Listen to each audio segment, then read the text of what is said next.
Following Queen Elizabeth II's death, the world watched as the royal family mourned the loss of its matriarch publicly.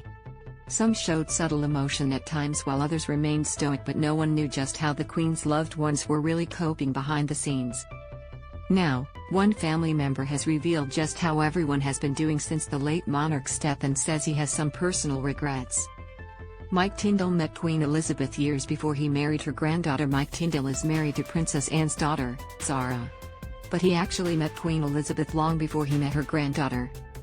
Mike is a former rugby player who hosts a podcast with another former player, James Haskell, and TV host Alex Payne. Mike paid tribute to his late grandmother-in-law during an episode of The Good, the Bad and the Rugby, and told his co-hosts how he met the Queen years before Zara. "I first met her in 1992 when I was at school, because I was at Queen Elizabeth Grammar School, and it was our 400-year anniversary, so she came to the school," he recalled. "I was in a science class when she came in.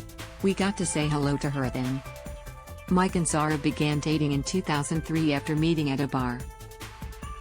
They tied the knot in 2011. Mike reveals how the family has been coping behind the scenes. Mike also opened up during the podcast about how the family really came together following the Queen's death. "It's been sad, emotional, but happy. In some ways amazing. To see the family come so close together overnight," he explained. "You never predict it. A 96-year-old lady, you know it's going to happen, but you're never ready for when it does." Watching what Zara had to go through, obviously she loved the Queen beyond everything else. Their connection with horses, they had a real bond around that, Mike said before adding, "It's like the world has lost its grandmother in some way." The Queen's grandson-in-law said he has loads of regrets now. Mike's co-hosts asked him if he realized how lucky he had been to have spent time with the Queen and know her in a way most people never will, to which he replied, "I do. But I also have loads of regrets. Loads of regrets about not asking her so many more things.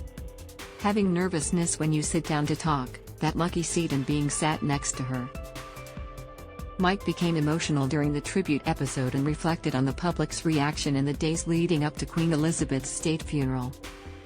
He said, "Even though being in London a couple days through the week prior, what happened in Green Park, what they did with the flowers, and being lucky enough to go to Windsor and seeing all the flowers being put up the long mile. And had friends who were in the long walk sending me messages, sending me photos, that's sort of where you gauge the importance." This is who was by Queen Elizabeth's side during her final days.